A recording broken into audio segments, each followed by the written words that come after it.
Hello students, welcome to ज्ञान तृप्ति college YouTube channel. हम BSc final year nuclear physics को continue कर रहे हैं। लास्ट लेक्चर में हम सेमी एम्पिरिकल फॉर्मूला कर रहे थे, जिसके अंदर हमने दो टाइप की तीन एनर्जीज को फाइंड आउट कर लिया था। एक और एनर्जी, अब दो और एनर्जीज रहेगी, उनको फाइंड आउट करके सेमी एम्पिरिकल फॉर्मूला कंप्लीट हो जाएगा। तो उसके बाद अपने नेक्स्ट टॉपिक पे जाएंगे। वैसे सेमी एम्पिरिकल इतना बड़ा नहीं था, पर कल टाइम लग गया अपने को। सेमी एम्पिरिकल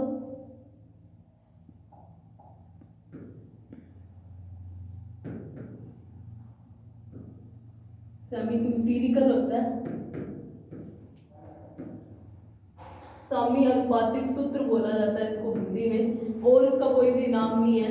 जिसके अंदर मैंने आपको बताया था मास क्या होता है, अपने को पता है किसी भी न्यूक्लियाई का अगर जेड उसके अंदर प्रोटॉन्स हो और ए माइनस जेड उसके अंदर न्यूट्रॉन है, यानी कि केमिकल सिंबल कैसा हो, एक्स ए जेड। मेनली हम जितनी भी चीजें करेंगे वो एक्स से जेड से करेंगे, मतलब एक स्टैंडर्ड केमिकल सिंबल लेके उसके बेसिस पे हम सारी चीजें फाइंड आउट करने की ट्राई करेंगे। तो मास मुझे पता है, Z mass of proton, Z into mass of proton मतलब total mass of protons, A minus Z mass of neutrons मतलब total mass of neutron, minus delta M क्या है यहाँ पे, मास डिफेक्ट है। मास डिफेक्ट ही आइंस्टीन ने बताया था कि मास के अंदर जितनी कमी होगी वही in the form of energy use होगा, because mass and energy both are convertible according to Einstein mass energy formula. तो उसके हिसाब से अगर दोनों कन्वर्टेबल है तो मतलब जितना मास के अंदर लॉस आ रहा है प्रोटॉन्स को लाने में, प्रोटॉन और न्यूट्रॉन्स को एक न्यूक्लियस के अंदर बांधने में, जितनी मास में कमी आई उतनी मास में कमी बंधन ऊर्जा के इक्विवेलेंट होगी, है ना। तो मैं इसको इस तरीके से लिख सकती हूँ। तो मास क्या होगा, Z M P plus A minus Z M N minus E B. E B यहाँ पे क्या है, बाइंडिंग एनर्जी, और बाइंडिंग एनर्जी को फाइंड आउट करना ही सेमी एम्पिरिकल फॉर्मूला का काम है कि किसी भी एटम के लिए, किसी न्यूक्लियाई के लिए बंधन ऊर्जा का मान कितना होगा ये फाइंड आउट करना ही सेमी एम्पिरिकल फॉर्मूला का काम है। और बंधन ऊर्जा होती क्या है, वो आवश्यक ऊर्जा जो हम किसी नाभिक को बाहर से देते हैं उसके अंदर से न्यूक्लियॉन्स को अलग करने के लिए। उसके बाद मैंने आपको बताया था बंधन एनर्जी, बंधन ऊर्जा जो है या बाइंडिंग एनर्जी, ये 5 फैक्टर पे डिपेंड करते हैं। 5 फैक्टर आते कैसे हैं, उसका रीजन ये होता है लिक्विड ड्रॉप मॉडल। देखो इतनी गहराई में जाने की जरूरत नहीं आपको पड़ेगी कि भाई ये 5 ही क्यों आए, तो जैसा आपको सिंपल तरीके से कर रहे हो उसी तरीके से इसकी कैलकुलेशन करो, क्योंकि लिक्विड ड्रॉप मॉडल अपने आप में बहुत बड़ा मॉडल है और आपके सिलेबस में उसकी 1-2 पॉइंट्स ही मेंशन्ड है।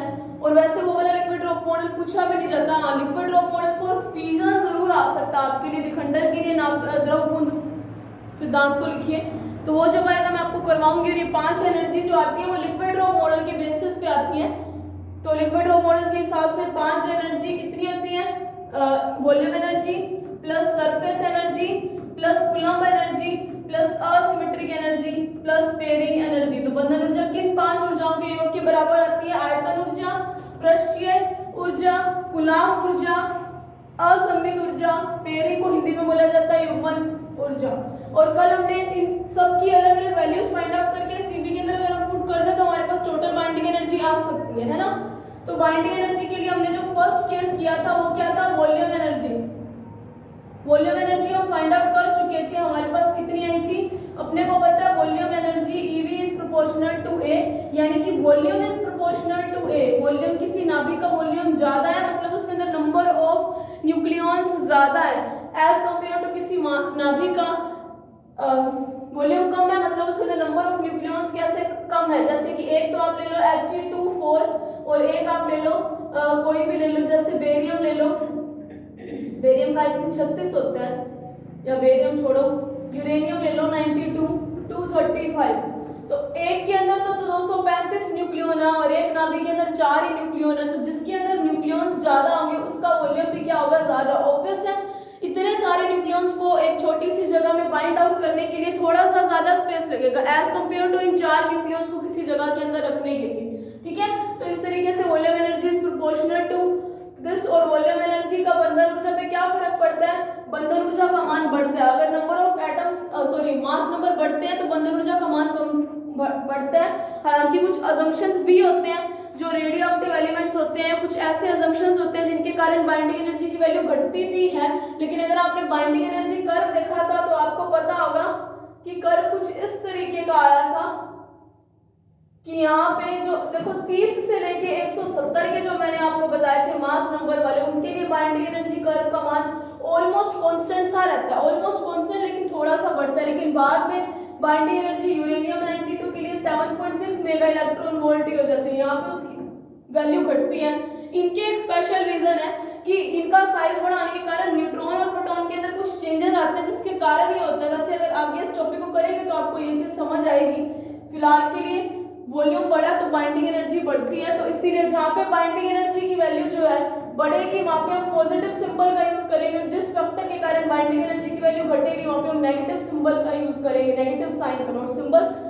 तो वॉल्यूम एनर्जी इस तरीके से इसके प्रोपोर्शनल आया, तो जैसे प्रोपोर्शनैलिटी हटेगी तो कोई कांस्टेंट आएगा, तो वो कांस्टेंट ए भी है। जितने भी हम कांस्टेंट एट द एंड लेंगे वो उसी एनर्जी के हिसाब से लेंगे। जैसे symmetric energy sorry surface energy पढ़ रहे हैं तो वॉल्यूम जो कांस्टेंट आएगा वो ए एस आ जाएगा। पेयरिंग एनर्जी को पढ़ रहे हैं तो जो कांस्टेंट आएगा वो एपी आ जाएगा। अगर हम कूलम एनर्जी को पढ़ रहे हैं तो कांस्टेंट एसी आ जाएगा। अगर हम असिमेट्रिक एनर्जी को पढ़ रहे हैं तो कांस्टेंट ए आ जाएगा। तो इस तरीके से कांस्टेंट आएंगे। तो पहला केस तो आपको मैं कल करवा चुकी थी, उसके बाद जो अपने नया केस करते हैं वो कौन सा है, वो केस है सरफेस एनर्जी का।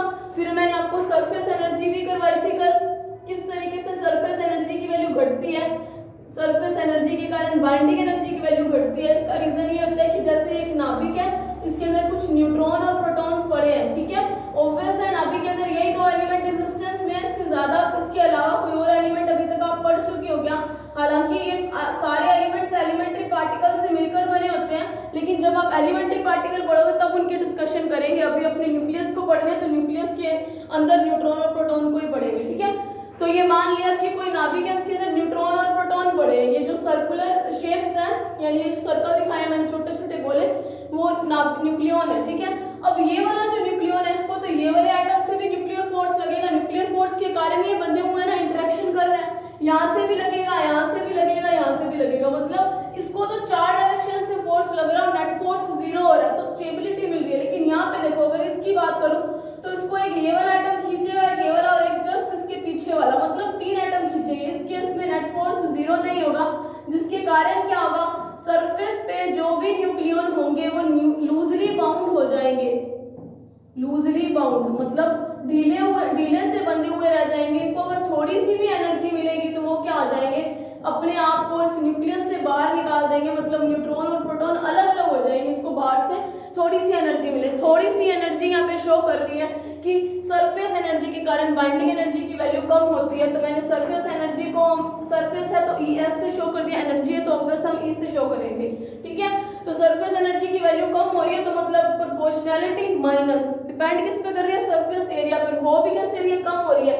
तो हम ज्यादातर केस क्या लेते हैं, अगर किसी तरीके का डिस्टर्बेंस ना आया हुआ न्यूक्लियस के अंदर चार्ज डिस्ट्रीब्यूशन में, जो आप इलेक्ट्रिक क्वाड्रोपोल में पढ़ चुके हो कि मतलब 3z² = r² आता है, तो उस केस में हमारी q की वैल्यू क्या होती है, e × 3z² - r², तो वो क्या हो जाती है, 0 हो जाती है क्वाड्रोपोल मोमेंट की वैल्यू। मतलब शेप कैसी होती है, स्फेरिकल होती है।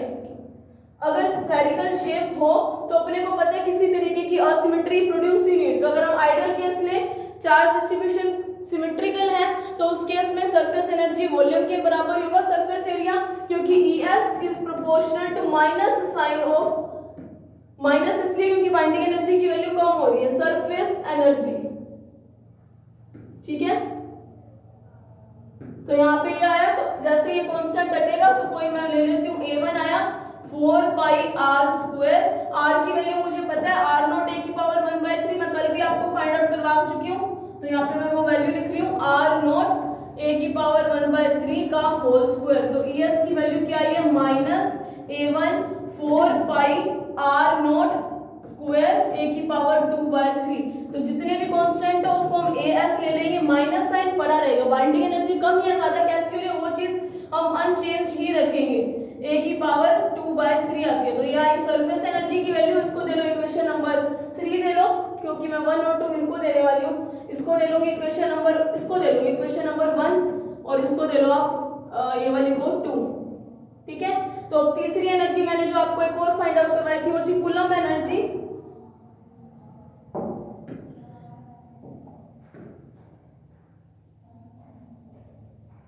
गुलाम ऊर्जा, गुलाम एनर्जी भी मैंने आपको बताया था, क्योंकि देखो एक्स ए जेड है ना, एक हम लेते हैं यूरेनियम और एक हम ले लेते हैं कार्बन ले लेते हैं, ठीक है, C612। इसके अंदर तो 12 न्यूक्लियॉन्स आए जिसके अंदर 6 प्रोटॉन और 6 ही न्यूट्रॉन हो गए।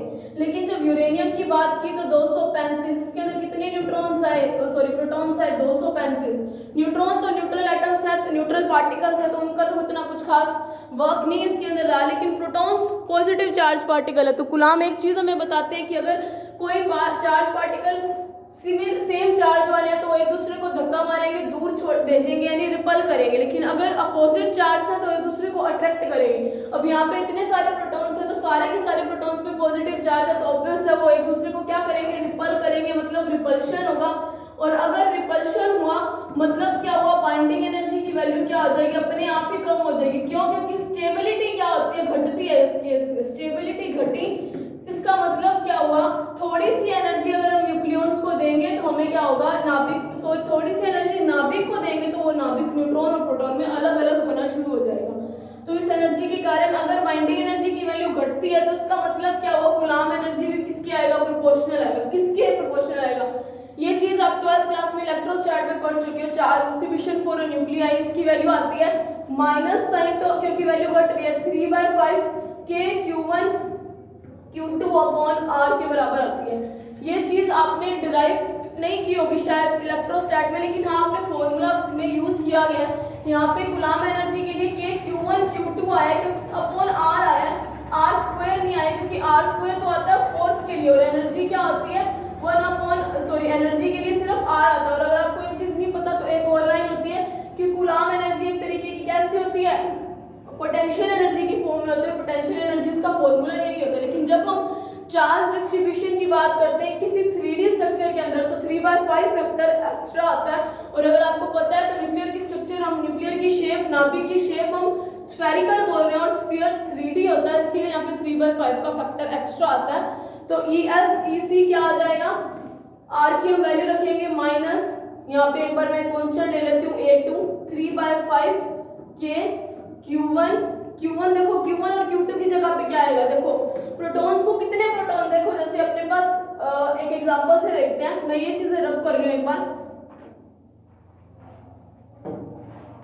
यहाँ पे देखते हैं, चलो इसको छोटा ही रहने देते हैं, चलो रब कर लेते हैं। देखो मान लो कि आपके पास 2 प्रोटॉन है किसी भी नाभिक के अंदर, तो इंटरेक्शन इन 2 ही प्रोटॉन्स के बीच में होगी। तो इंटरेक्शन, चलो छोड़ो इस एग्जांपल से अगर लेना है तो इस तरीके से होता है कि 2 प्रोटॉन में टोटल इंटरेक्शन देखते हैं तो 2 - 1 अपॉन 2 के बराबर होता है, यानी n-1 अपॉन 2 के बराबर होता है। अगर हमें टोटल इंटरेक्शंस देखनी होती है तो उस हिसाब से आता है। या अपने इंटरेक्शन को छोड़ते हैं, हमें सीधा टॉपिक पे ही चलते हैं, दूसरे तरीके से इस चीज को एक्सप्लेन करती हूँ।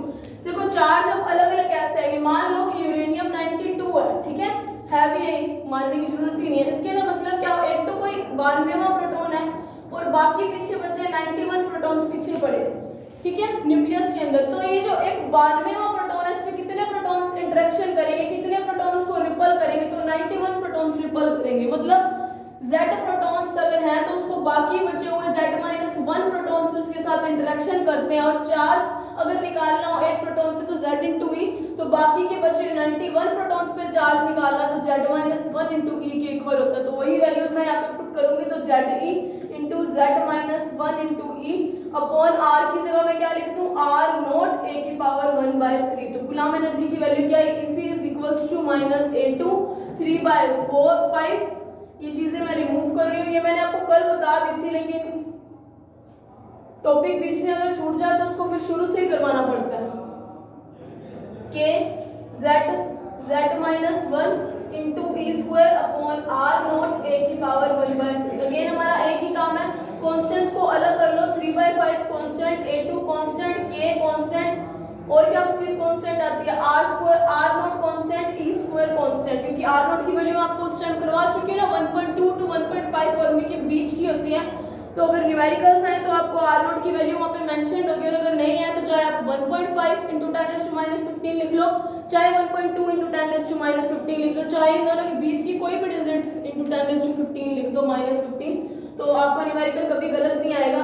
तो यहाँ पे आएगा कूलम्ब एनर्जी। तो इन सारे कॉन्स्टेंट्स को मैंने AC मान लिया, इसकी वैल्यू बाद में क्या है z(-1) अपॉन a की पावर 1/3। तो इसको दे लो equation number 4।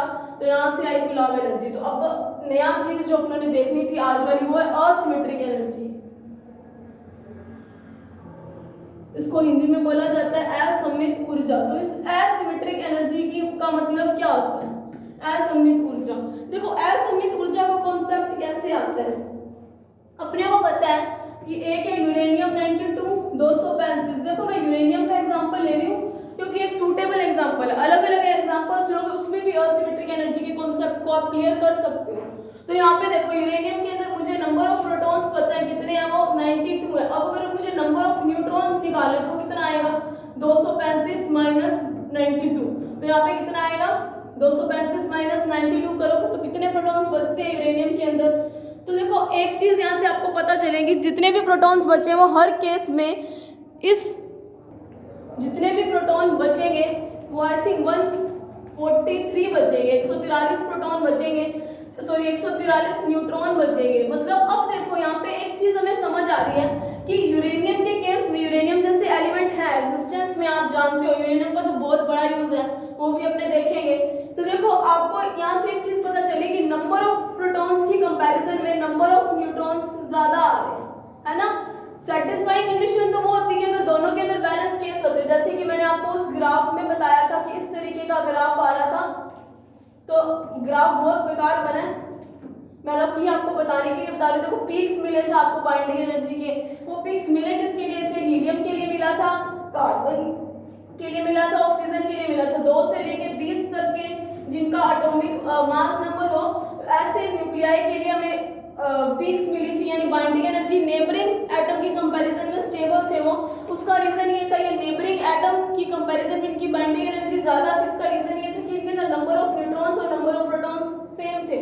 He2 4 2 neutron 2 proton, 612 2 neutron 6 neutron 6 proton, 816 8 proton 8 ही न्यूट्रॉन। तो स्टेबिलिटी मिली। अब यहाँ पे देखो ये चीज क्या है, वॉयलेट होती हुई दिखाई दे रही है अगले बड़े हैवियर एटम्स के लिए।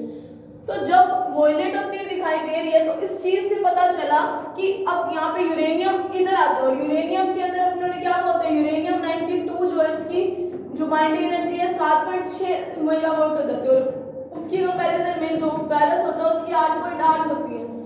तो इस केस में देखो बाइंडिंग एनर्जी की वैल्यू घटी। तो मतलब जब किसी केस में नंबर ऑफ प्रोटॉन्स की बजाय, मतलब नंबर ऑफ प्रोटॉन और न्यूट्रॉन सिमेट्री में रहने के बजाय, सिमेट्री इन द सेंस दोनों की वैल्यू इक्वल होने के बजाय प्रोटॉन्स की कंपैरिजन में न्यूट्रॉन्स की संख्या बढ़ती है, तो उस केस में हमारे पास क्या होता है, बाइंडिंग एनर्जी की वैल्यू घटती है। घटी है क्या?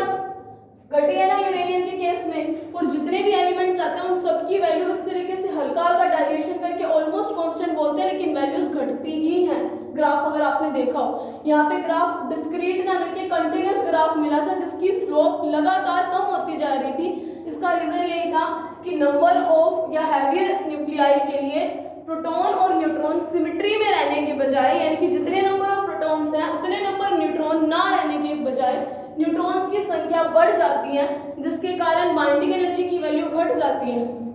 साइन मुझे कंफर्म हो गया। पेयरिंग एनर्जी के लिए बाइंडिंग एनर्जी कैसी आएगी, मैं ये चीजें रब कर रही हूँ, ठीक है। यूरेनियम का एग्जांपल, साइन तो मुझे कम हो गया, सॉरी असिमेट्रिक एनर्जी के लिए साइन तो मुझे पता आएगा माइनस। अब ये साइन आता किसके लिए, इसकी वैल्यू, ये जो मैं दो आपको लिखवाऊंगी, एक पेयरिंग एनर्जी और एक coulomb energy, sorry pairing and asymmetric energy, इनके लिए अच्छा खासा डेरिवेशन होता है। अगर आपको करना है तो मैं आपको, आप मुझे बताना, मैं आपको ये डेरिवेशन करवा दूंगी, लेकिन कोई फायदे वाली बात नहीं है। अगर आप डेरिवेशन करो, आप इसको डायरेक्ट याद भी कर सकते हो। वैसे असिमेट्रिक एनर्जी की वैल्यू फिक्स होती है, वो वैल्यू होती है E A जो होता है वो प्रोपोर्शनल होता है, माइनस शो करता है कि इसके कारण बाइंडिंग एनर्जी की वैल्यू कमी आती है। Extra number of neutrons upon mass number के प्रोपोर्शनल होता है। तो उस हिसाब से एक्स्ट्रा नंबर ऑफ न्यूट्रॉन्स निकालना प्रॉब्लम वाली बात होगी कि कितने होंगे, निकाल सकते हैं, कोई बड़ी बात नहीं है। एक्स जेड ए, ये कोई एलिमेंट, ठीक है, ये कोई एटम है, इसके अंदर मुझे पता है प्रोटॉन्स कितने हैं, जेड है, न्यूट्रॉन्स कितने हैं, ए माइनस जेड है। असिमेट्रिक एनर्जी आई क्यों, क्योंकि number of neutrons is greater than number of protons. तो एक्स्ट्रा प्रोटॉन्स कैसे निकालूं? जितने देखो जैसे 92 और 143 थे, अगर मुझे एक्स्ट्रा प्रोटॉन्स निकालने तो मैं इन दोनों को माइनस कर दूंगी। तो यहाँ पे भी same concept, extra protons neutrons निकालने तो a माइनस जेड तो हमारे पास पड़ा है, माइनस में अगर प्रोटॉन कर दूं तो एक्स्ट्रा न्यूट्रॉन्स आ जाएंगे। तो a इज प्रोपोर्शनल टू क्या लिखूं मैं, a minus Z upon mass number. तो हर किसी का हम स्टैंडर्ड ले रहे हैं वो a। ये फॉर्मूला आप चाहे तो अपनी बुक में लिख सकते हो। एक्स्ट्रा चीजें मैं एक बार रिमूव कर रही हूँ यहाँ पे जो मैंने लिखी हुई है, ताकि सिर्फ और सिर्फ हमारे पास असिमेट्रिक एनर्जी का फॉर्मूला रह जाए। असिमेट्रिक एनर्जी मेरे हिसाब से आप समझ चुके होंगे कि क्या होती है। Extra neutrons, extra number of neutrons divided by mass number, ठीक है। तो डिवाइड करने पे आया E A असिमेट्रिक एनर्जी। जैसे ही मैं प्रोपोर्शनैलिटी का साइन हटाऊंगी तो कोई कांस्टेंट आएगा, तो मैंने E A ही ले लिया, यानी असिमेट्रिक एनर्जी का कांस्टेंट। तो यहाँ पे क्या बना, a minus Z that is 2z upon a। तो यहाँ पे आया equation number 5। Pairing asymmetric energy आप समझे होंगे कि किस लिए आई, एक्स्ट्रा नंबर ऑफ न्यूट्रॉन्स के कारण स्टेबिलिटी के अंदर कमी आई, जिसके कारण बाइंडिंग एनर्जी की वैल्यू घटी, तो मैंने माइनस साइन लगाया, ठीक है। अब अपनी आती है लास्ट एनर्जी, वो होती है पेयरिंग एनर्जी। इन सबकी वैल्यूज आपको याद ही रखनी पड़ेगी। इसको हिंदी में बोला जाता है युग्मन ऊर्जा। देखो ये डिपेंड करती है कि x z a, इसके अंदर डिपेंड करती है दो तरीके से कि a कैसा इवन है, a कैसा ओड है, या उस पे भी नहीं करती, या a इवन ओड पे तो करती है, साथ में एक और चीज पे करती है ये कि एक तो किसी के अंदर z प्रोटॉन्स है और z a minus Z neutrons है, या तो ये दोनों इवन हो। तीन केसेस बन सकते हैं। पेयरिंग मतलब पेयर से आती है, न्यूट्रॉन और प्रोटॉन के पेयर से, यानी कि न्यूट्रॉन और प्रोटॉन का जो पेयर है उनके अंदर किस तरीके की न्यूक्लियॉन्स की संख्या उसके ऊपर डिपेंड करती है। या ये केस बनता है दोनों ओड हो जाए, न्यूट्रॉन भी ओड हो जाए, न्यूट्रॉन को मैं a माइनस जेड ही लिख देती हूँ क्योंकि हम यही यूज कर रहे हैं बार बार। या तीसरा केस बनता है एक इवन और a माइनस जेड ओड, या फिर ये ओड या ये इवन बने, है ना। इन तीन के अलावा क्या कोई और पेयर बन सकता है क्या न्यूट्रॉन प्रोटॉन्स के लिए? नहीं बन सकता।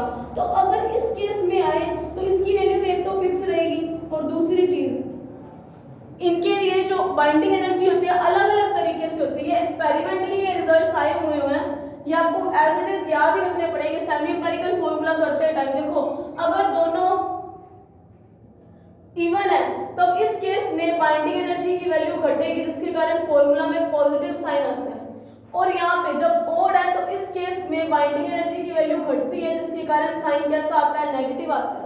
इस केस में बाइंडिंग एनर्जी की वैल्यू क्या आती है, जीरो आती है, इसीलिए कोई साइन ही नहीं आता, यानी कि जीरो आता है। और जो पेयरिंग एनर्जी उसको ईपी से शो करते हैं। ईपी की वैल्यू फिक्स आप याद रखो, minus A P plus minus A P upon A की पावर 3/4 के प्रोपोर्शनल होती है ये। इसको आप इक्वेशन नंबर 5 ले लेना, इसकी वैल्यू आपको याद ही रखनी पड़ेगी। 6 नंबर इक्वेशन होगी कि पेयरिंग एनर्जी किसके प्रोपोर्शनल होती है, ईपी के इनवर्सली प्रोपोर्शनल, ए की पावर माइनस 3/4 के समानुपाती होती है। देखो प्लस माइनस शो करता है कि कभी तो अगर ये केस बना दोनों इवन तो बाइंडिंग एनर्जी बढ़ेगी, अगर दोनों ओड तो बाइंडिंग एनर्जी घटेगी, और अगर आए एक इवन एक ओड तो उस केस में बाइंडिंग एनर्जी की वैल्यू में नो चेंज आता है। इसीलिए इस इक्वेशन के अंदर प्लस माइनस आता है।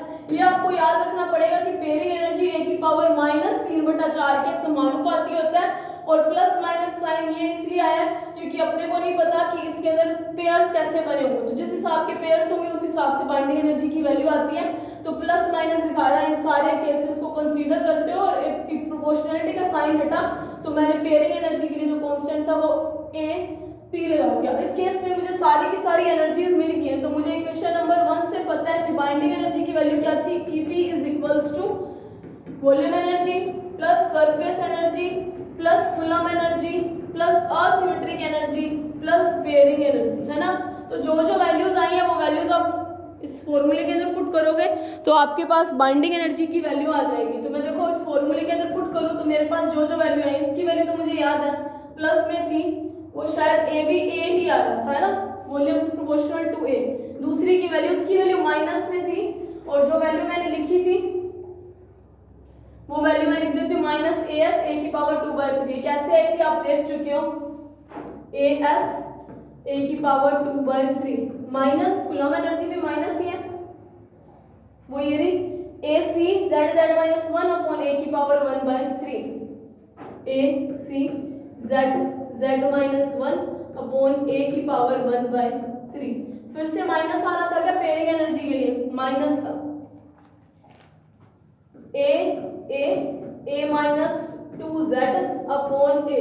अब आती है प्लस माइनस, क्योंकि अपने को नहीं पता प्लस आएगा या माइनस, उसकी वैल्यू क्या है ये ए पी ए की पावर 3/4। तो ये मोस्ट इंपॉर्टेंट इक्वेशन है आपके लिए, ये वैल्यू ये पेपर में आपके काफी बार आता है। तो सेमी इंपेरिकल फॉर्मूला कंप्लीट हो गया। सेमी इंपेरिकल फॉर्मूला में मेरे हिसाब से मैंने आज आपको सारा स्टार्टिंग से बताया कि वॉल्यूम एनर्जी किस तरीके से नंबर ऑफ मास नंबर पे डिपेंड करती है, फिर सरफेस एनर्जी सरफेस एरिया पे डिपेंड करती है। माइनस साइन क्यों है, क्योंकि सरफेस वाले जितने भी न्यूक्लियॉन्स हैं वो लूजली बाउंड हो जाएंगे।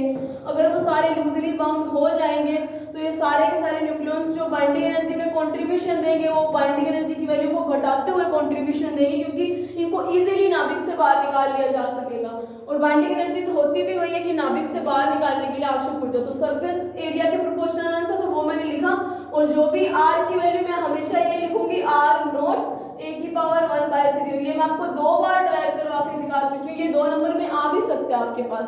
तो वो वैल्यू मैंने यहाँ पे रखी है, जिस हिसाब से मेरे पास एक एरिया की वैल्यू आ गई सरफेस एरिया की। उसके बाद कूलम्ब एनर्जी, ये वैल्यू आपको याद ही रखनी पड़ेगी। जब 3 डायमेंशनल स्ट्रक्चर में जाते हैं तब चार्ज डिस्ट्रीब्यूशन के साथ एक फैक्टर एक्स्ट्रा आता है जिसकी वैल्यू 3/5 होती है। तो ये आप उसके बाद जो भी कॉन्स्टेंट्स थे मैंने उसको ए सी रट करके छोड़ दिया।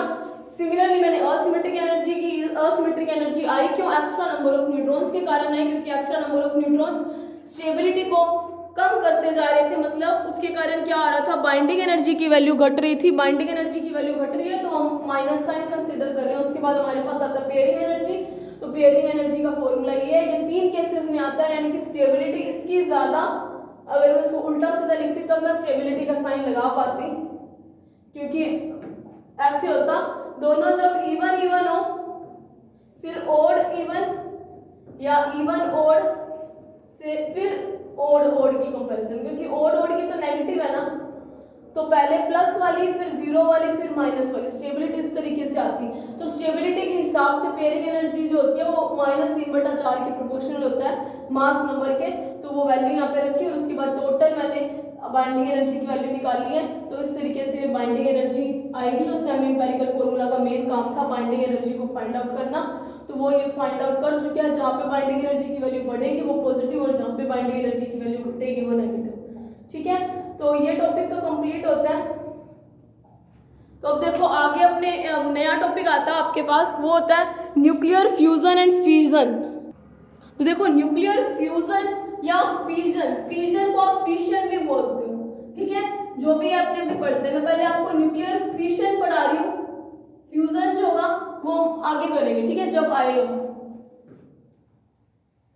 फिशन जो होता है इसको फिशन बोला जाता है, इसको हिंदी में बोलते हैं नाभिकीय विखंडन। तो नाभिकीय विखंडन क्या है, यानी किस तरीके की रिएक्शन है, ये देखते हैं अपने। देखो मैंने आपको बाइंडिंग एनर्जी कर्व बनवाया, ये था वो बाइंडिंग एनर्जी का, मैं रफली कर्व बना रही हूँ, इस तरीके का कर्व बना। यहाँ पे भी कोई पीक मिली होगी, एक तो इसकी ये प्रॉब्लम है, ये इरेज नहीं होता।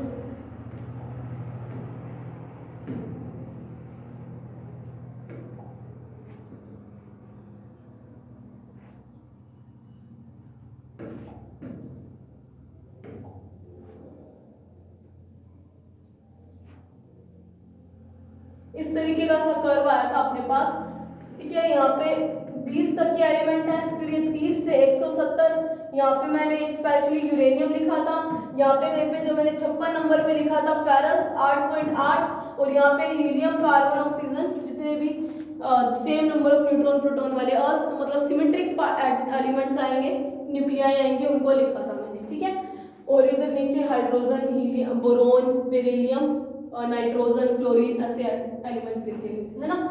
तो इनका जो था ये तो 0 से 20 है, ये 170 आ जाता था, और यहाँ पे कहीं पे 240 तक बनाया था अपनों ने, ये कहीं 92, ठीक है। ये मास नंबर के हिसाब से था, atomic number sorry mass number के हिसाब से था। आप प्रोटॉन्स के नंबर को मत देखना, यानी कि 235 होने के कारण ये इस रेंज के अंदर आया, 240 वाली रेंज के अंदर।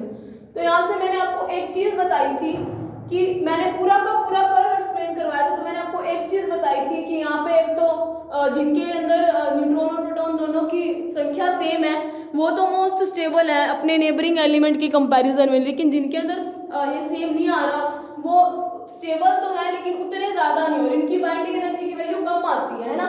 तो उस केस में मैंने आपको बताया था दो छोटे न्यूक्लियाई क्या करेंगे, बड़े न्यूक्लियाई के अंदर बदलेंगे, है ना।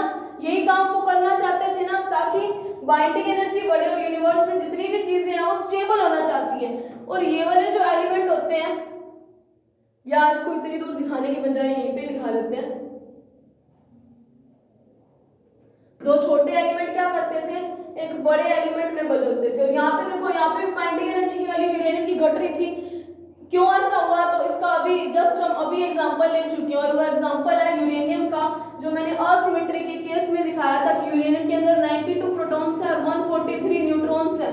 तो न्यूट्रॉन्स की संख्या प्रोटॉन्स की कंपैरिजन में ज्यादा आई, इसी के कारण बाइंडिंग एनर्जी की वैल्यू घटी है। और पेयरिंग जो असिमेट्रिक एनर्जी है वो डिपेंड भी एक्स्ट्रा नंबर ऑफ न्यूट्रॉन्स और मास नंबर के रेशियो पे डिपेंड करता है, और माइनस ये शो करे, क्योंकि अगर ऐसा केस आ जाएगा जब न्यूट्रॉन्स की संख्या जो है प्रोटॉन्स की कंपैरिजन में बढ़ जाएगी, उस हर केस में बाइंडिंग एनर्जी हमेशा घटेगी। और ये कर्व भी आपको ये चीज दिखाता आ रहा है, जो आप कर्व पढ़े हो। और कर्व का तो बहुत इंपॉर्टेंट रोल है पूरी न्यूक्लियर फिजिक्स में, यही बताता है कौन सा एलिमेंट स्टेबल है कौन सा अनस्टेबल है।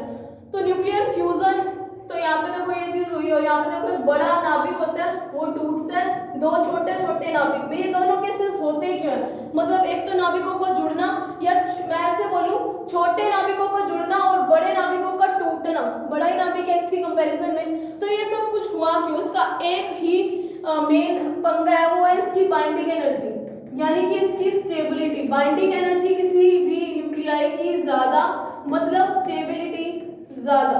बाइंडिंग एनर्जी किसी न्यूक्लियाई की कम, मतलब स्टेबिलिटी कम। तो यहाँ पे देखो सेम पंगा यहाँ पे होता है इन एलिमेंट्स की नेबरिंग एलिमेंट की कंपैरिजन में। जैसे हाइड्रोजन ले लूं, लिथियम ले लूं, बेरिलियम ले लूं, बोरोन ले लूं, इनकी जितनी भी बाइंडिंग एनर्जी होगी वो अपने नेबरिंग एलिमेंट जैसे कि हीलियम, कार्बन, ऑक्सीजन, इनकी कंपैरिजन में कम आएगी। अब यूनिवर्स में जितनी भी चीजें वो स्टेबल होना चाहती हैं, उसी कॉन्सेप्ट को लेते हुए दो लाइटर न्यूक्लियाई जुड़ते हैं। लाइटर मतलब हल्के न्यूक्लियाई, यानी कि जिनका मास नंबर कम है, वो दो न्यूक्लियाई जुड़ते हैं, किसको में एक बड़े न्यूक्लियाई को बनाते हैं जिसका मास नंबर इतना सफिशिएंट हो कि वो न्यूक्लियाई स्टेबल कंपाउंड बन सके, स्टेबल न्यूक्लियाई बन सके। हाँ, सब न्यूक्लियाई स्टेबल है, लेकिन मोर स्टेबिलिटी, जिनके अंदर से न्यूक्लियॉन्स को अलग करना मुश्किल हो जाए। तो यहाँ पे देखो एक बड़ा न्यूक्लियाई, हैवियर न्यूक्लियाई टूटा दो लाइटर न्यूक्लियाई में, किसके लिए, बाइंडिंग एनर्जी को बढ़ाने के लिए, ताकि स्टेबिलिटी मिल सके। तो न्यूक्लियर फ्यूजन या विखंडन होता क्या है, हैवियर न्यूक्लियाई किसके अंदर टूटा, लाइटर न्यूक्लियाई के अंदर। अब देखो जब ये चीज होती है ना, इसी को तो बोला जाता है नाभिकीय विखंडन, कि एक भारी नाभिक दो छोटे छोटे, दो या दो से ज्यादा कितने भी छोटे नाभिकों में टूट जाए। इसका रीजन क्या है, स्टेबिलिटी लेने के लिए, ताकि उनकी बाइंडिंग एनर्जी की वैल्यू बढ़ जाए, इसीलिए ऐसा कुछ करते हैं। तो इस प्रोसेस को तो बोला जाता है नाभिकीय विखंडन। अब देखो नाभिकीय विखंडन जो होता है, देखो केमिकल रिएक्शंस देखते हैं अपने एग्जांपल से बता रही हूँ। केमिकल रिएक्शन में आपको एक चीज पता है, जैसे C+O2 तो बना CO2। तो केमिकल रिएक्शंस में क्या होता है, मास के अंदर कोई भी चेंज नहीं होता, जितनी क्वांटिटी आपने कार्बन की ली थी, जितनी क्वांटिटी ऑक्सीजन की ली थी, CO2 की भी उतनी क्वांटिटी मिलती है। लेकिन न्यूक्लियर जो रिएक्शंस होती हैं, चाहे वो नाभिकीय विखंडन हो, चाहे नाभिकीय संलयन हो, फ्यूजन को संलयन बोलते हैं और फिशन को विखंडन बोलते हैं। तो चाहे वो फ्यूजन हो चाहे फिशन हो, इन दोनों केस में मास जो होता है वो वैल्यूज की घटती है रिएक्शन होने के बाद। जैसे कि जितना मैंने प्रोडक्ट लिया है, सॉरी जितना रिएक्टेंट लिया है, मैं रिएक्टेंट को R लिख रही हूँ, उसी से बनता है ना प्रोडक्ट। यानी कि एक बड़ा न्यूक्लियाई, ये रिएक्टेंट दो इसने बनाए, ये दो प्रोडक्ट, एक P1 और एक P2 प्रोडक्ट बनाए। इन दोनों में से अगर मैंने जो रिएक्टेंट वो 10 ग्राम लिया था, 10 ग्राम अमाउंट ली है, तो ये जो वैल्यू आएगी इन दोनों की वो 0.9 8 ग्राम, इस तरीके से आएगी, मतलब कुछ कम आती है। और यही चीज आप नाभिक के अंदर पढ़ रहे थे कि total mass number of nucleons की कंपैरिजन में, जितने भी न्यूक्लियॉन्स उसके मास के कंपैरिजन में कम आ रहे थे, और यहाँ पे भी सेम कॉन्सेप्ट होता है। तो मतलब ये जो मास की, अगर यहाँ पे मैंने इस एग्जांपल से देखा तो 0.2 ग्राम मास की जो कमी आई है ना, वही आइंस्टीन के हिसाब से एनर्जी की फॉर्म में यूज होती है। नाभिकीय संलयन और नाभिकीय विखंडन का बहुत बड़ा रोल होता है। नाभिकीय विखंडन आप अगर देखो तो फिशन देखो तो आपने हिरोशिमा और Nagasaki bomb blast, atomic bomb blast आपने सुने हुए हैं, जिसका इफेक्ट आज तक लोगों पे दिखाई देता है वहाँ के। तो वो एनर्जी होती कैसे, उसमें भी सेम प्रोसेस करवाया जाता है, मतलब बॉम्ब बनाते हैं, रिएक्टर्स यूज करते हैं, या इवन बिजली बनाने में भी इनका यूज किया जाता है, न्यूक्लियर रिएक्शंस का। हालांकि न्यूक्लियर रिएक्शंस का यूज एक तरीके से डेंजरस होता है, क्योंकि थोड़ी सी अमाउंट लेने से, थोड़े से मतलब जैसे 10 ग्राम लिया, 0.2 ग्राम का लॉस हुआ, लेकिन इस केस में भी बहुत ज्यादा एनर्जी निकलती है, इतनी ज्यादा एनर्जी रिलीज होती है कि बहुत बड़ा डिस्टॉर्शन क्रिएट कर सकती है ये, ठीक है। तो ये एनर्जी, जैसे कि आइंस्टीन मास रिलेशन हमें बताता है energy and mass both are convertible, तो मास के अंदर जितना लॉस आया है वही एनर्जी के इक्विवेलेंट आता है, ठीक है। तो ये होता है विखंडन। तो विखंडन का एक यूनिवर्सल एग्जांपल यूरेनियम 92, 235 प्लस, देखो यूरेनियम, ये करने से पहले एक चीज बताते हैं, यूरेनियम के 3 समस्थानिक हमारे पास होते हैं, 92, 234 और यूरेनियम 92, 238, ये 3 समस्थानिक होते हैं, ठीक है। ज्यादातर यूज इसका किया जाता है, इन दोनों का नहीं किया जाता। इसका एक रीजन होता है, इसको यूज ना करने का रीजन ये होता है कि यूनिवर्स में एग्जिस्टेंस में तो है लेकिन बहुत कम मात्रा में, यानी कि क्वांटिटी लेस है, कम मात्रा लिख देती हूँ, ठीक है।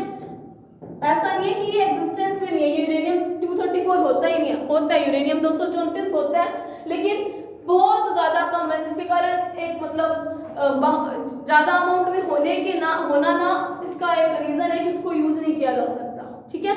और यूरेनियम 235 है, ये है लेकिन इतना ज्यादा भी नहीं है, और इसको यूज करते हैं, इसको यूज नहीं करते। इसका एक रीजन होता है कि जितनी भी न्यूक्लियर रिएक्शंस हम करवा रहे हैं, चाहे फ्यूजन हो चाहे फिजन हो, करवाने के लिए किसी ना किसी बाहर से किसी ना किसी मतलब चीज की जरूरत होगी, इनको तोड़ने के लिए हमें न्यूट्रॉन्स की जरूरत होती है, तो इनके लिए फास्ट मूविंग न्यूट्रॉन्स की जरूरत होती है, और फास्ट मूविंग न्यूट्रॉन क्रिएट करना ही अपने आप में बहुत बड़ी प्रॉब्लम होती है, और इनको थर्मल न्यूक्लियॉन्स की जरूरत होती है, थर्मल न्यूट्रॉन्स की।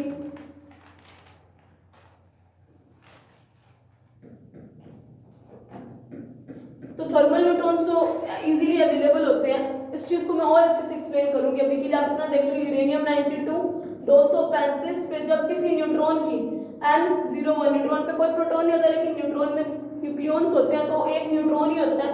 N01 को जैसे स्ट्राइक करवाते हो तो अपने पास बनता है एक barium plus krypton plus 3 neutron plus Q energy. ये Q एनर्जी किसके इक्विवेलेंट होती है, उसी मास लॉस के, जितना मास में लॉस होगा उतनी ही एनर्जी रिलीज होगी। ये यूरेनियम 235 का रिएक्शन होता है, ऐसा नहीं कि सिर्फ बेरियम और क्रिप्टॉन बनते हैं, अलग अलग प्रोडक्ट बनते हैं, लेकिन अपने ज्यादातर लिखते इसी रिएक्शन को है, क्योंकि बॉम्ब बनाने में इसी रिएक्शन का यूज किया जाता है, ठीक है। इस रिएक्शन को मैं और अच्छे से आपको एक्सप्लेन करूंगी, लेकिन जब अपने नेक्स्ट लेक्चर में अपने इसको देखेंगे, इसकी होती है 56 और इसका होता है 36। अगर आप देखोगे तो 92 यहाँ से क्रिएट कंप्लीट होते हैं, 56 और 36 92 ही बनते हैं, और जितने नंबर ऑफ प्रोटॉन्स वो भी यहाँ पे कंप्लीट होते हुए दिखाई देते हैं। इस रिएक्शन को हम अगले लेक्चर में और अच्छे से देखेंगे। नेक्स्ट लेक्चर में आने वाले में मैं आपको ये भी बताऊंगी कि थर्मल और ये जो फास्ट मूविंग न्यूट्रॉन्स है ये क्या चीज़ है, या न्यूट्रॉन्स ही क्यों स्ट्राइक करवाए इस रिएक्शन को करवाने के लिए, यानी एक बड़े नाभिक को 2 छोटे छोटे नाभिकों में तोड़ने के लिए, या इसके अलावा और कौन कौन से प्रोडक्ट्स बन सकते हैं, उन सब चीज़ों को हम नेक्स्ट लेक्चर में देखेंगे। तो that's it for today, thank you very much.